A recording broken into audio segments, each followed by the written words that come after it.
각 당의 대선 주자들을 만나보는 순서. 오늘은 국민의힘 나경원 후보 모셨습니다. 어서 오십시오. 안녕하세요. 네. 자, 이제 국민의힘이 1차 경선을 시작했습니다. 8명이 확정이 됐고요. 본격적인 레이스가 시작이 됐는데, 자, 나경원, 왜 국민의힘의 대통령 후보가 돼야 합니까? 지금 대통령 후보로 가장 중요한 덕목은 정치력과 외교력이라고 생각합니다. 아시다시피 우리는 2번이나 대통령 탄핵을 정말 맞이했고 이렇게 조기 대선을 2번이나 했습니다. 이번 이렇게 조기 대선에 이르게 된 여러 가지 과정을 보면 야당의 국정 마비에 대해서 우리가 제대로 대처하지 못한 부분이 있습니다. 결국은 이 정치가 복원되지 않고서는 또다시 도돌이표가 될 것이다.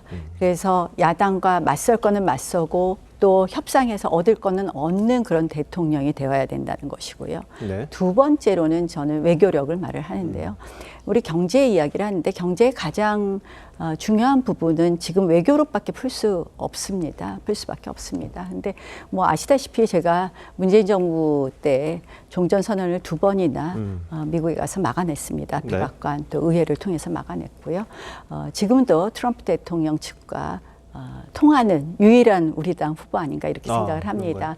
자, 그런데 이번 대선을 체제 전쟁이라고 규정을 하셨어요. 근데 이념이 밥이다 이런 말도 하셨는데 지금 말씀하셨던 뭐 경제나 통상 이것과는 좀 거리가 있는 것 아니냐 이런 지적도 나올 수 있을 법합니다. 아닙니다. 바로 직결됩니다. 아, 그런가요? 대한민국이 오늘의 대한민국이 된 것은 대한민국의 헌법 가치, 자유민주주의, 시장경제, 법치주의가 든든했기 때문입니다. 그런데 사실 최근에 우리가 그것이 망가지는 것, 거기에 구멍 나는 것을 목도했는데요. 예컨대 이런 것입니다. 이것이 사실 흔들리면서 반시장 정책, 반헌법적 정책이 되면 결국은 우리의 경제에 영향을 준다 이런 이야기인데요. 엊그저께 무디스에서 이런 경고를 했습니다. 한국의 신용 등급을 하향 조정할 수 있다 경고를 하면서 그 이유를 뭐라고 썼느냐. 유력 대선 주자의 공약이 기본소득이다. 이것은 결국 국가 부채를 높일 것이고 한국의 신인도를 낮출 수 있다. 이렇게 이야기하고 있습니다. 네. 기본 시리즈가 반시장 정책이라는 건 잘 아실 겁니다. 결국은 그래서 제가 바로 체제와 이념이 밥이다.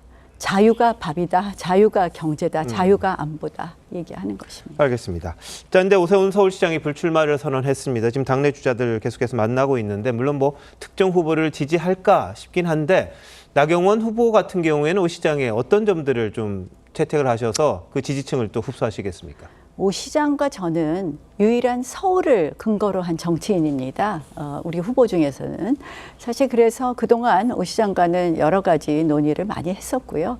오 시장이 강조하는 약자 동행 정책에 대해서도 가장 깊이 공감하고 저도 그에 대한 정책 채택을 고민했었는데 시장으로서 직접 실현하셨더라고요. 그래서 어떻게 보면 굉장히 통하는 정책상 통하는 부분이 있지 않나. 그래서 오 시장도 오늘 제가 막 이거 언제 실험한 결과가 이렇습니까 하고서 수치랑 열심히 보고 정말 이거는 전국적으로 확대해야 되겠다. 예컨대 안심소득, 디딤돌 소득 부분도 그렇고요. 그리고 서울런도 마찬가지입니다. 그래서 그런 이야기하니까 굉장히 만족해 하더라고요. 네. 자, 근데 한동훈 후보에 대해서는 상당히 비판적이세요. 그 지난번 전당대회 때 앙금이 좀 있으신 겁니까? 아니면은 어떤 차원에서 한 후보와 이 나 후보 간의 이 격차랄까, 차별성이랄까 이런 걸 주장하시겠습니까? 저는 사실은 뭐 제 정치하면서 어떤 사적 감정을 절대로 앞세우지 않습니다. 뭐 최근에 제가 탄핵에 반대하니까 그 부분에 대해서도 많은 분들이 의아해하신 것처럼 저는 사적 감정은 없고요. 한동훈 후보에 대해서 제가 굉장히 안타까운 것은 일종의 정치 경험이 없다 보니까 참 단견으로 어떻게 보면 탄핵을 사실상 선동한 부분이 있어서 제가 정말 그것은 답답하다고 생각을 합니다. 미국 헌정사상 어떤 대통령도 탄핵하지 않았습니다. 제가 박근혜 대통령 탄핵 즈음에 방미했을 텐데 미국 의원들이 그러는 거예요. 너희 대통령을 너희가 탄핵한다고 깜짝 놀라더라고요. 저는 탄핵이라는 것을 개인적으로 찬성하고 반대하는 이런 의원들까지 나무라고 싶지는 않지만 탄핵을 선동한 것은 너무 어떻게 보면 정치적 단견이다. 그래서 참 안타깝다 이런 생각합니다. 근데 일부 지금 여론이라든지 이런 걸 보면은 이 계엄에 대해서는 반대하는 여론이 당연히 많았고 탄핵에 대해서도 그다지 뭐 그렇죠. 호의적이지는 않습니다. 예, 그 그렇습니다. 부분들을 또 포용을 하셔야 되는데 그럼 그 부분에 대해서는 어떻게 생각을 하시는 겁니까? 이미 이제 탄핵은 결론이 났고요. 저희가 지금 이 대한민국이 굉장히 크리티컬한 포인트 아니겠습니까? 잠재 성장률이 지금 결국 뭐 1.8, 1.6 이렇게 예측하지만 거의 0%대라고 이야기합니다. 이럴 때 정말 경제를 다시 세우고 해야 되는 데 있어서 제가 아까 체제 이야기했지만 이념이 법이라고 했지만 결국 어떤 대통령이 들어와야 되느냐 생각을 하면 저희가 이재명 대통령에 대해서 정말 믿을 수 있느냐 이런 부분 정말 우리 경선 과정이나 충분히 설명드려야 되는데요. 봐보십시오. 이재명 대통령의 지금 뭐 성장과 통합 캠프가 이름이 그런데요. 제가 이렇게 얘기했어요. 본인이 진심이라면 반도체 특별법이라도 통과시켜라. 주 52시간 예외 규정 하나 민노총 눈치 보면서 사실상 통과 못 시키지 않냐. 말로 포장하지 말라 이렇게 얘기를 하는데요. 네. 사실은 이런 시기에 결국은 우리가 앞으로 대한민국을 어떻게 이끌어가고 우리가 왜 잘할 수 있는지를 국민 여러분들께 정말 정말 절절히 설명해야 될 때라고 생각합니다. 네. 근데 뭐 조금 전에 리포트에도 나왔습니다만 이 SNS 게시물이 지금 화제입니다. 드럼통. 네. 뭐 이재명 후보를 겨냥했다 이렇게 볼 수도 있는데 좀 과하다 이런 지적도 있거든요. 어떻게 보십니까? 제대로 겨냥했습니다. 그런 건가요? 네. 30, 40대 커뮤니티에서 이재명 후보를 드럼통이라고 부르고 있습니다. 아, 그런가요? 그 드럼통이 의미하는 건 뭐냐? 조폭 영화의 마지막에 이 소위 살인을 할 때 드럼통에 사람을 넣어서 시멘트로 하는 거 아실 겁니다. 바다에 빠뜨리는 거. 결국 이 두 가지가 있는데요. 그 이재명 후보와 관련된 여러 사건에서 6명인가 의문의 죽음, 일종의 유명을 달리했죠.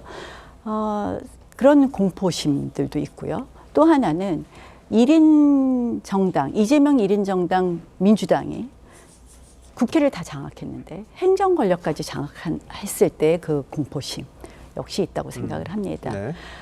이재명 후보는 예전에 이런 얘기했습니다. 권력은 잔인하게 써야 된다.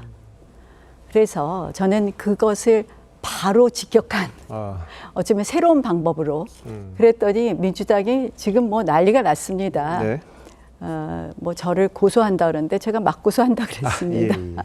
그래서 지금 사실은 우리가 이 대한민국 미래를 고민할 때 정말 어떤 견제받지 않는 어떠한 견제도 없는 이재명 대통령을 한번 상상해 보십시오. 저는 그런 의미에서 굉장히 민주당이 아팠는지 뭐 막무소하고 이재명 후보는 어제 그런 얘기도 하더라고요. 자기 일생에 정치보복은 없었다 이렇게 얘기를 하는데 저는 문재인 정부 때는 적폐몰이를 했는데요. 이번에는 아마 내란몰이를 할 거라고 생각합니다. 내란몰이요? 굉장히 강한 말씀을 하시네요. 예, 아니 그게 강한 게 아니라요. 민주당이 엊그저께 본회의장에서 우리 같은 의원들한테 당신들은 내란 정당이다 이렇게 얘기했습니다. 그게 강한 게 아니라 그들은 그렇게 할 겁니다. 위헌 정당 해산 심판한다 그랬습니다. 예. 뭐 적나라하게 이재명 후보를 겨냥한 그 SNS 게시물 올리셨는데, 근데 아까 뭐 의문의 죽음이라 그랬는데 뭐 그 내용 자체는 그러니까 뭐 이게 드러나 다른 있는 뜻이 부분이 아니라 있으니까. 그러니까 유명을 달리한 분들이 계시니까 예. 제가 말을 좀 정정해야 되겠네요. 유명을 달리한 분들이 계시니까. 알겠습니다. 그 정도로 하겠습니다. 네. 근데 경선 이후에 이제 나오는 게 한덕수 차출론 뭐 이런 겁니다. 뭐 반 이재명 캠프 이런 말도 나오는데 혹시 후보가 되실 경우 그 부분은 어떻게 수용을 하실 생각이십니까? 저는 사실은 우리 당은 늘 기승전 용병이구나. 우리 스스로 자강하지 못하는구나. 그래서 어떻게 보면 당이 튼튼하지 못하고 그래서 어떻게 보면 우리가 지켜야 될 부분에 대해서 나서지 않고 뒤로 물러서는구나 이런 생각을 합니다. 네. 그래서 사실은 용병 자체에 대해서는 부정적이지만 우리가 지금 정말 이번 대선은 중요한 대선이고 견제받지 않는 권력을 시킬 수는 없는 것 아닙니까? 그런 점에 있어서는 늘 열려 있다. 우리의 상상을 항상 상상력을 키워야 되는 부분이다 이렇게 생각합니다. 알겠습니다. 오늘 여기까지 듣겠습니다. 고맙습니다. 네, 맞습니다.